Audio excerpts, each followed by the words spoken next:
안녕하세요. 어떻게 살아야 할지 막막한 너에게 8번째 편지를 읽어드리러 왔습니다. 좀 오랜만에 왔죠? 직장인들이 핑계지만요. 회사 마치고 영어 공부해야지. 이런 것들 결심 많이 하잖아요.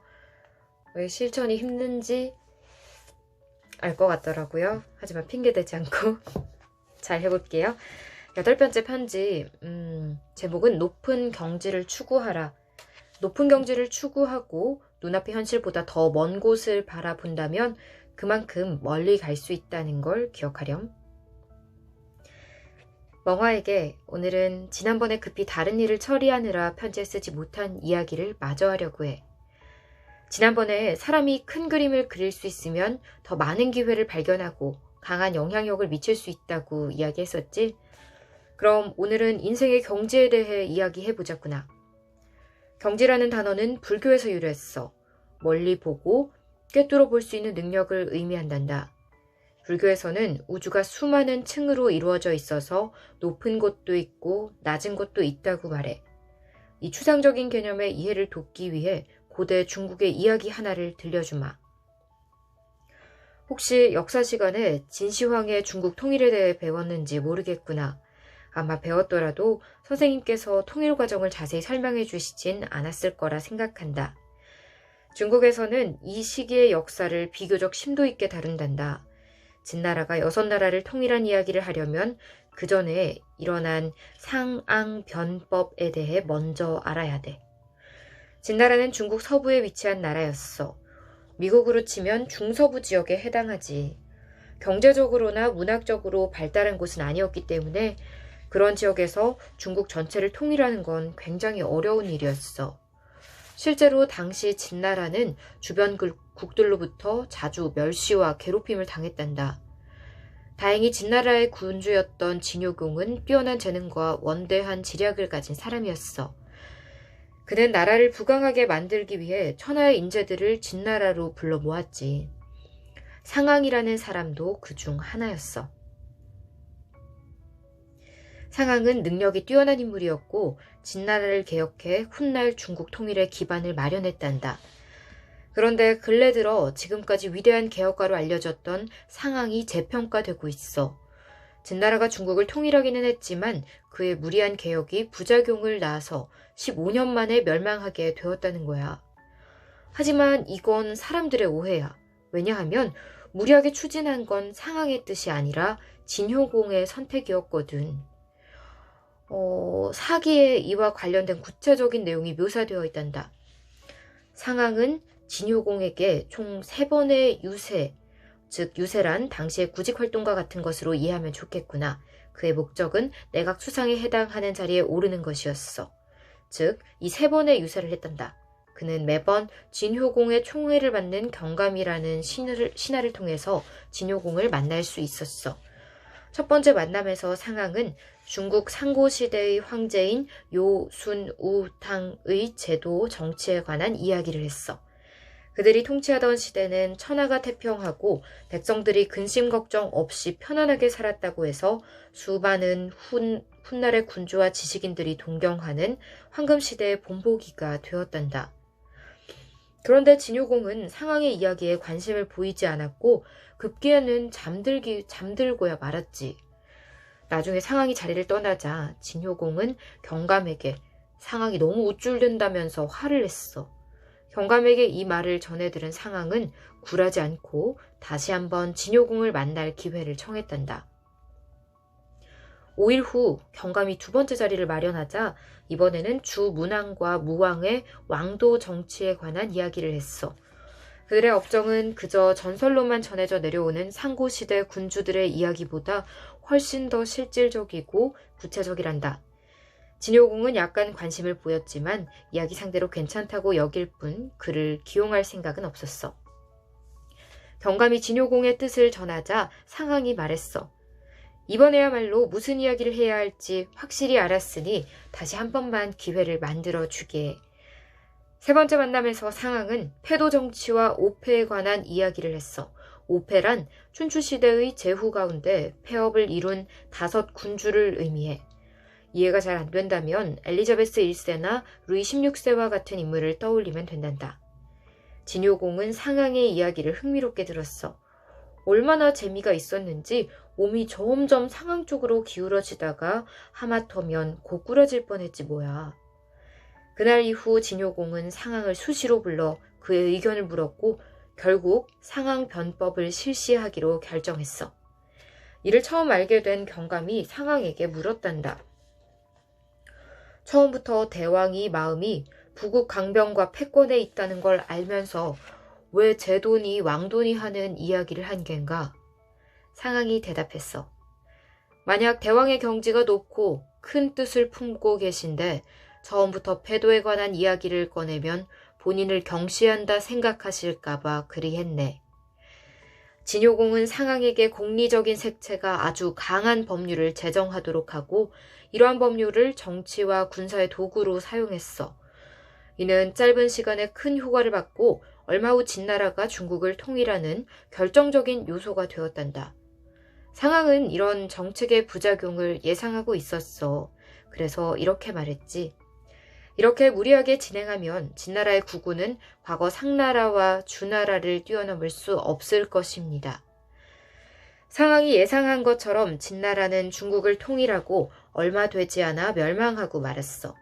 더 비극적인 것은 황족들 모두 반란군에게 죽임을 당했다는 거야. 만약 진효공이 훗날 자손들에게 닥칠 비극을 알았다면 패도 정치의 길로 들어선 걸 후회했을지도 몰라. 진효공과 후대 진나라 군주들은 큰 뜻을 품었는지는 몰라도 경지가 그리 높지는 못했어. 그들은 오직 무력과 단기간의 성과만 봤을 뿐 먼 훗날의 위험을 내다보지 못했단다.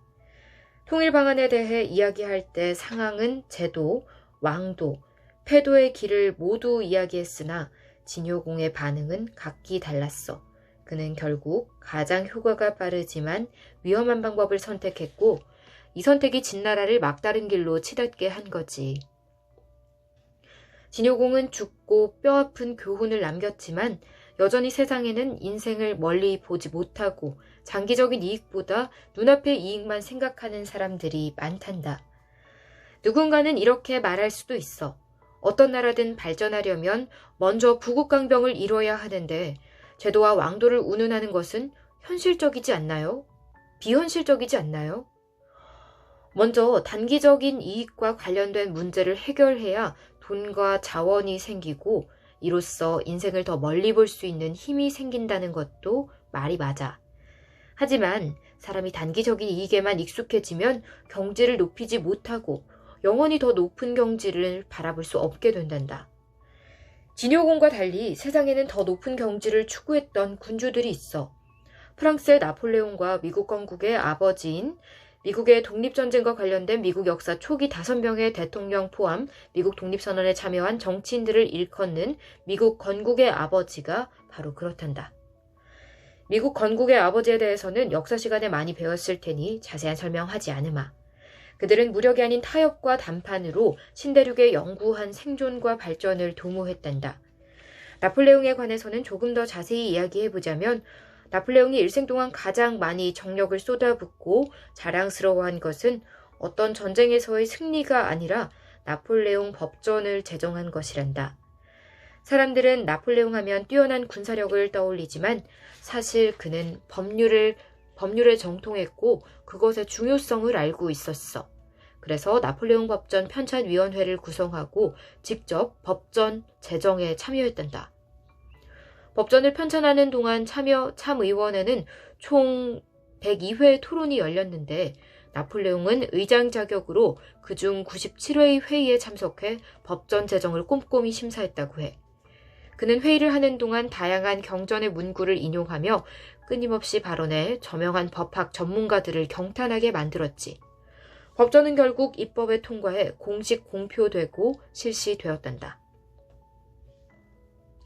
나폴레옹의 군사적 승리는 1815년에 끝났지만 19세기에도 유럽은 여전히 나폴레옹의 영향하에 있었던 거야. 나폴레옹은 자신의 인생을 통틀어 이 법전을 가장 자랑스러워했단다. 그는 임종 전에도 이렇게 말했다고 해. 내가 일생 동안 40여 차례의 전쟁을 하면서 거둔 승리의 영광은 워털루전의 패배로 한순간에 무너져 버렸지만 내게는 역사에 길이 남을 업적이 있지. 그것은 바로 내가 편찬한 법전이라네. 나폴레옹의 목표는 단순히 군사력을 통한 정복이 아니라 자본주의 현대국가를 만드는 데 있었어. 다시 말해 그는 패도가 아니라 제도를 추구했던 거지. 진효공과 나폴레옹을 비교해보면 단기적인 방법으로는 장기적인 목표를 실천하기 어렵다는 사실을 알게 된단다. 젊은 친구들에게 앞으로의 인생 계획을 물어보면 대부분 무엇을 전공하고 어떤 기술을 익혀야 많은 돈을 벌고 하루빨리 성공할 수 있는지 고민하고 있더구나.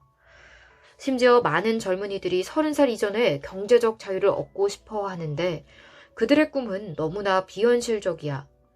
한편 의사처럼 오랜 기간 꾸준히 돈을 벌 수 있는 직업은 초기에 많은 노력과 투자가 필요하단다. 세상에 노력하지 않고 많은 돈을 벌 수 있는 직업은 없어. 설령 그러한 직업이 있다고 해도 시간이 조금만 흐르면 경쟁이 치열해져 수익이 급격히 감소하게 될 거란다. 몇 년 전까지만 해도 미국에서 변호사라는 직업은 굉장히 인기가 많았어. 의대보다 공부는 수월한데 대우는 비슷하기 때문이지. 그래서 많은 학생들이 졸업 후에 로스쿨을 선택했어. 하지만 이제는 졸업해서 시장에 나가보면 이미 너무 많은 변호사가 있어서 변호사 자격증을 따고도 허드렛 일을 해야 하는 실정이란다. 요 몇 년 금융업계도 아주 인기 있는 직종이었지. 어떤 사람들은 2년 정도만 금융 공부를 하면 대형 투자은행과 같은 번듯한 회사에 들어갈 수 있을 거라고 생각해. 원래 컬럼비아 대학교 통계학과는 1년에 대학원생을 몇 명 뽑지 않았는데 금융학과 돈이 연결되면서 최근에는 해마다 몇백 명의 석사 졸업생을 배출하고 있단다. 그렇다 보니 졸업생들이 금융시장에 한꺼번에 몰려들면서 이제는 큰돈을 벌기는커녕 투자은행에서 허드렛 일을 하는 자리조차 구하기 힘들어졌지. 이처럼 근시안적인 사고를 가진 사람들은 인생의 경지가 낮아서 더 크게 발전한 기회를 얻지 못한단다. 아빠도 대학을 다닐 때는 몇 번이고 공부를 그만두고 돈을 벌고 싶다는 생각을 했어. 하지만 그러면 나의 지식이 세계 인류 수준에 미치지 못한다는 걸 알았어. 그래서 회사를 다니다가도 2번이나 그만두고 다시 학교로 돌아와 공부를 했단다. 다른 동료들이 각종 유혹을 이기지 못하고 학교를 떠나는 상황에서도 아빠는 꿋꿋이 학업을 완성했어. 학업을 중도에 포기하고 나간 사람들은 대부분 안정적인 직장을 구했어. 당시 그들의 수준이 나보다 얼마나 높았는지는 모르겠지만 그들은 대부분 그때 이후 더 높이 오르는데 한계가 있었을 거야. 결국 사람이 얼마나 높은 경지를 추구하느냐에 따라 인생의 결과가 달라지지. 너도 앞으로 살아가면서 눈앞의 유혹에 수없이 흔들리게 될 거야. 그 유혹은 너무나 달콤해서 주변에서 하나 둘 자신의 목표를 포기하고 그것을 받아들이는 모습도 보게 될 거란다. 하지만 그럴 때야말로 강한 의지를 발휘해야 해. 높은 경지를 추구하고 눈앞의 현실보다 더 먼 곳을 바라본다면 그만큼 멀리 갈 수 있다는 걸 기억하렴. 모든 일이 순조롭기를 바라며 아빠로부터. 네, 오늘 조금 더 긴 내용의 편지였습니다. 도움이 되셨기를 바랍니다. 저 또한 학업을 포기하지 말아야겠다는 생각이 드네요. 오늘도 수고하셨습니다.